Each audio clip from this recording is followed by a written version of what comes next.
On va commencer par vous, Nicolas. Bonsoir. Bonsoir à tous. Donc, je m'appelle Nicolas Rouge, je suis consultant dans les équipes à Lyon de Ernst & Young.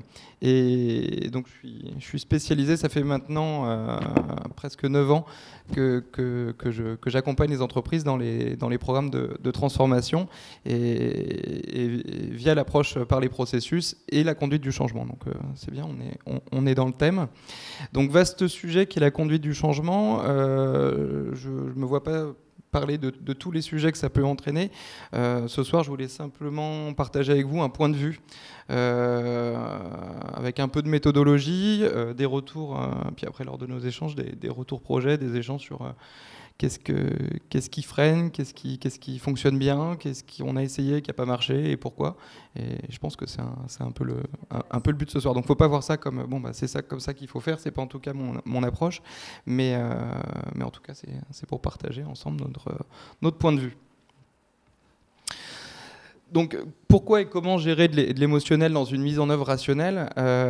C'est comme ça que je reformule un petit peu la question, dans le sens où on a tendance à se focaliser sur une transformation technique. On dit, tiens, approche par les processus, c'est bien, au départ tout le monde est d'accord, on va aller d'un point à un point B.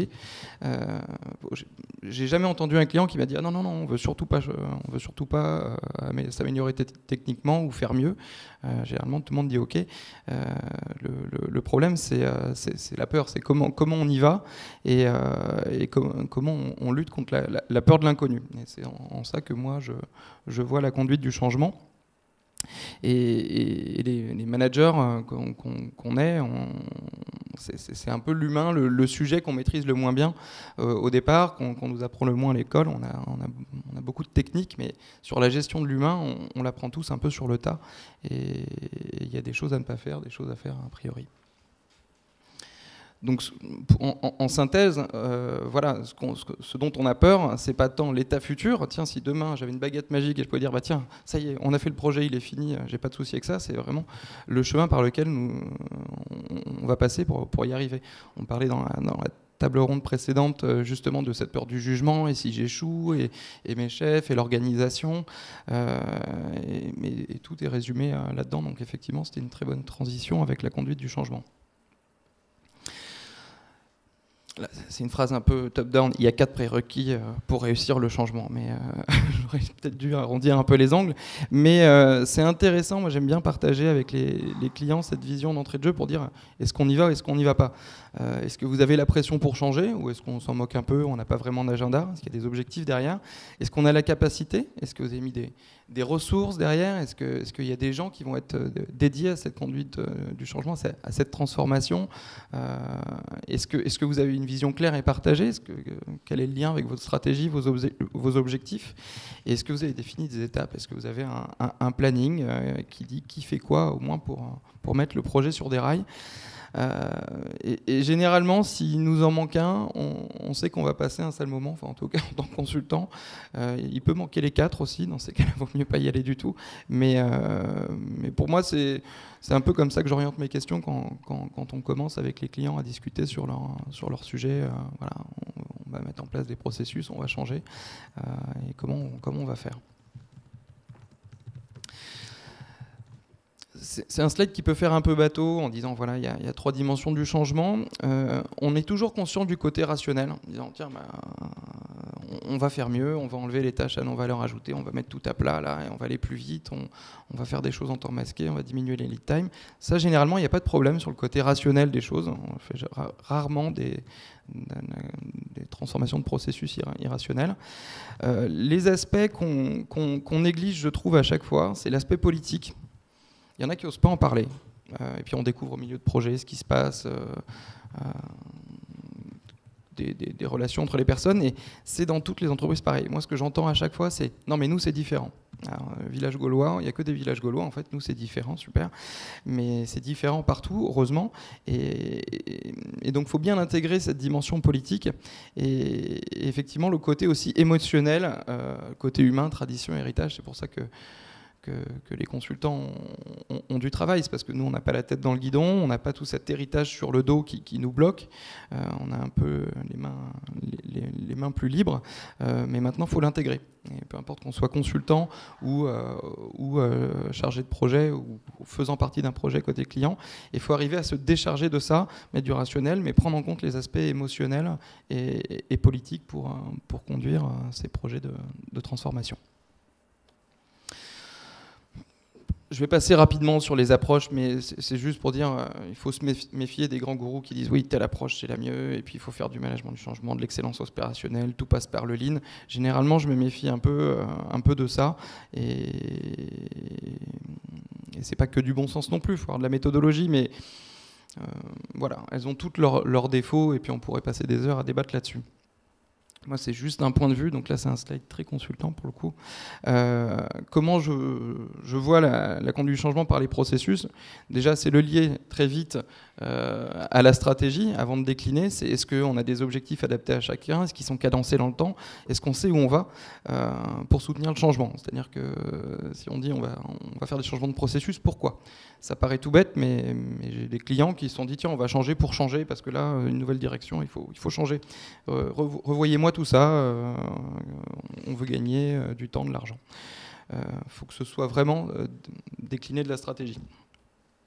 Et les processus en eux-mêmes, effectivement, moi je suis convaincu qu'il faut commencer par ça, connecter au métier. J'ai déjà vu des clients qui changeaient les processus parce qu'il y avait un nouvel outil. Et généralement, c'est pour moi en tout cas pas la meilleure façon de voir les choses.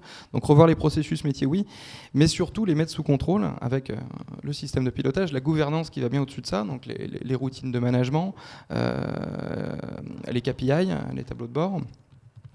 Les outils associés, quels sont les véhicules qui portent mes tâches, mes activités le long de mes processus, et bien évidemment l'organisation. Et l'organisation, pour moi, vient vraiment après. Si on commence par regarder des organigrammes, généralement, on s'est trompé, parce que si on ne sait pas ce qu'on fait, on se moque de qui le fait.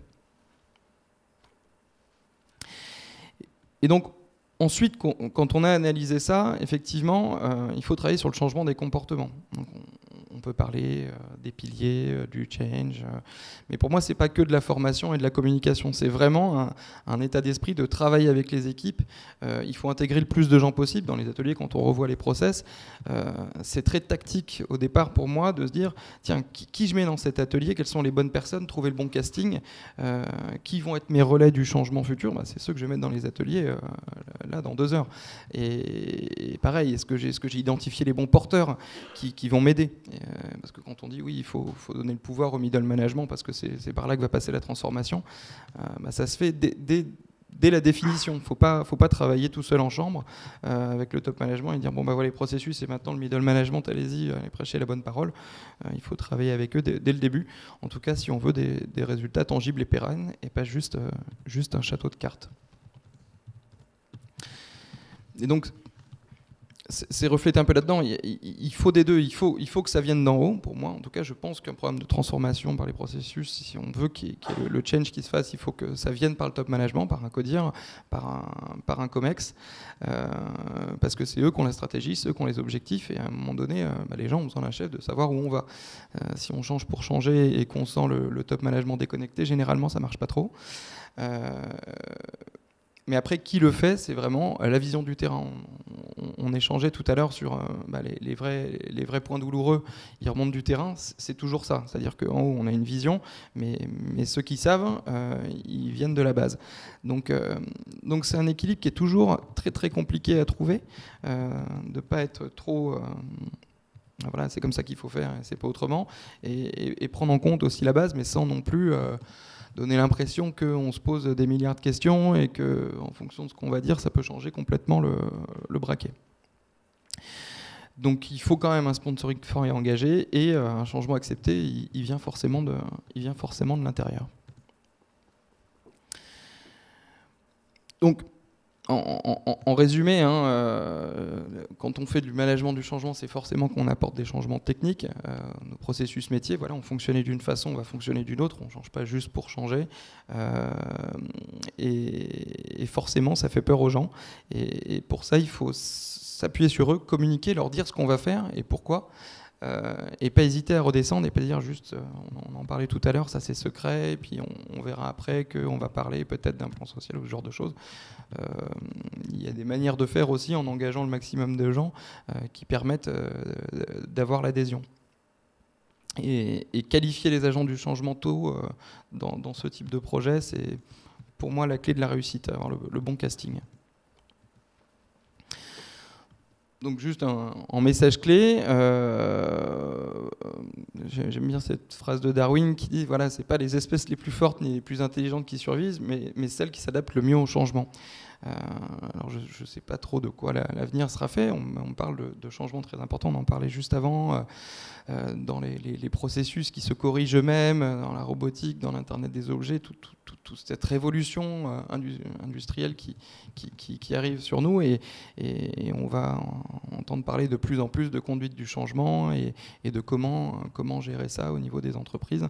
Et je pense que c'est un sujet très vaste et c'est très bien de l'aborder ce soir avec vous.